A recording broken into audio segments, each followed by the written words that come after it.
2429 here. It's all over. It is all over. The atheists have been defeated. These motherfuckers have been caught on their bullshit. If Venom X is the truth, Venom X shut them down. I'm gonna tell you just how, I'm gonna show you and tell you just how pathetic and ignorant and stupid these atheists are. My God, it's beautiful. They're angry. They have so much rage and hate in them. Then I'm going to show you proof for what the Bible says, and then I'm going to show you that the Earth cannot be billions or even millions of years old. Rather, the Earth is only 6,000 years old, around there, like the Bible says. The dating methods that evolutionists rely upon to assign millions and billions of years to rocks are very inconsistent and based on unproven and questionable assumptions. Dating methods that use radioactive decay to determine age assume that the radioactive decay rates have always been constant. Yet, research has shown that decay rates can change according to the chemical environment the material being tested is in. In fact, decay rates have been increased in the laboratory by a factor of 1 billion. What utter crap. So according to Venom X, all you have to do is take your radioactive waste from your nuclear power stations and subject it to a different chemical environment, and bingo, you have neutralized your radioactive waste. Let's take, for instance, arguably the nastiest radioactive isotopes, such as cesium-137 and strontium-90. They have half-lives of about 100 years, which means they release half of their radioactive nastiness in about 100 years.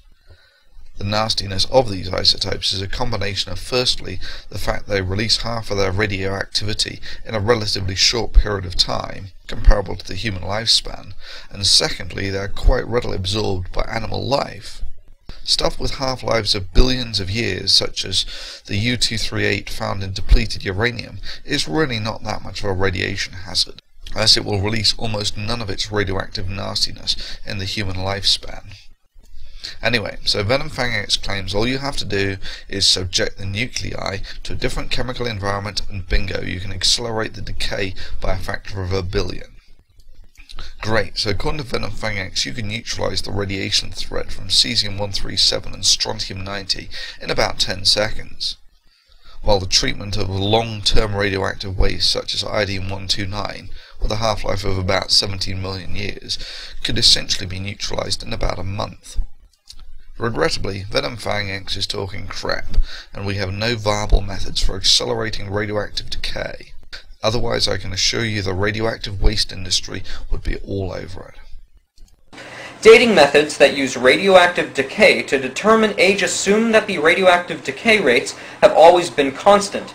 Yet, research has shown that decay rates can change according to the chemical environment the material being tested is in. Okay, in order to understand why this is bullshit, you need to understand the concept of energy.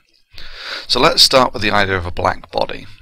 The spectrum of light emitted by a body will be commensurate with its temperature.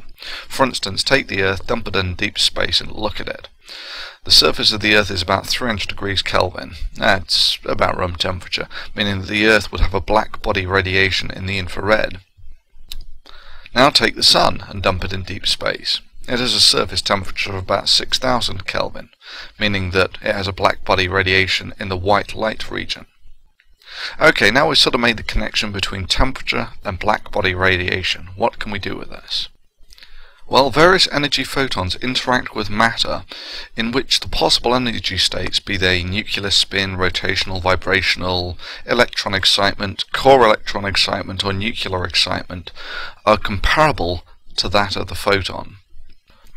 Take, for instance, the eye. The photosensitive parts of the eye absorb in the visible and turn that absorbed energy into a signal. However, if the energies are too high, for instance X-rays, then they will not interact with the photosensitive parts of the cell. And similarly, the same thing happens if the energies are too low, for instance radio waves. Now, Venom X says that the chemical environment, that's basically the electrons around the nucleus, can have an effect on the nucleus state. Not even close. The chemical environment has zero effect on the nuclear state of the atom. I mean, the chemical environment of the nuclei is about as effective as changing the nuclear decay rates as your eye is at seeing radio waves. This is why there is no effect of pressure, temperature, or electronic environment of the nucleus on the nuclear transitions responsible for radioactive decay. In fact, decay rates have been increased in the laboratory by a factor of 1 billion. No. The only real control we have over nuclear decay is by firing things into the nucleus, such as protons, neutrons, and the such like, and making either activated or unstable nuclei that decay faster or slower. Regrettably, the only places you're going to get a decent flux of these sorts of particles at these sorts of energies are at research facilities that are actually geared up to study that sort of thing. All such dating methods also assume a closed system, that no isotopes were gained or lost by the rock since its formation. Quite so. A quick lesson on radiometric dating. Firstly, you need to know that nuclear decay changes the atomic number of the nucleus and subsequently changes the chemical properties of the atom. Secondly, you need to know that chemicals can spontaneously form structures such as crystals and minerals, etc. So, for instance, radium might be quite good at making a mineral, while radon is notably not. Diffusion of atoms within the rock are essentially non-existent.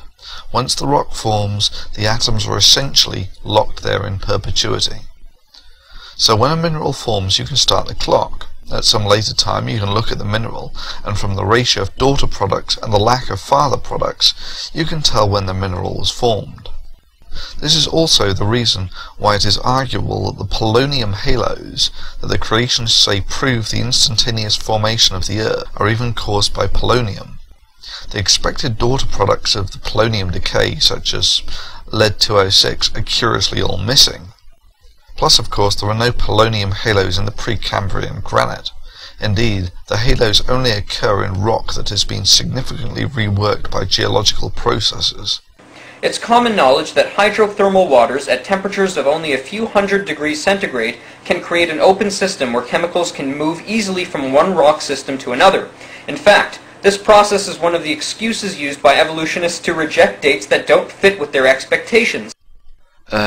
Professional stupidity. Yeah, that's right, volcanism is a good place to get mineral formation because hot pressurized water is good at dissolving stuff. This is why many of the minerals that form spontaneously on Earth do so in geologically active areas. But the answer is simple. You don't use radiometric dating on open systems, or if you do, you make sure that it's clear what you have done. Venom Fang X's statement that this somehow invalidates the method of radiometric dating is as stupid as saying, evolutionists think that watches can be used to keep time. However, if a watch has a flat battery, then it keeps bad time. So the evolutionist claim that watches can be used to keep time has been disproven. What's not commonly known is that the majority of dates are not even consistent for the same rock. Furthermore, 20th century lava flows often register dates in the millions and billions of years. So Venom Fang X somehow thinks the mere existence of a composite material disproves all dating methods.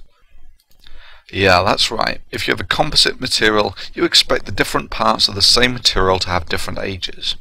This is like looking at someone's wallet and finding out the person's 35, but the receipt tells you his jeans are only 2 weeks old, hence invalidating the method of looking at someone's ID as a method of assessing age.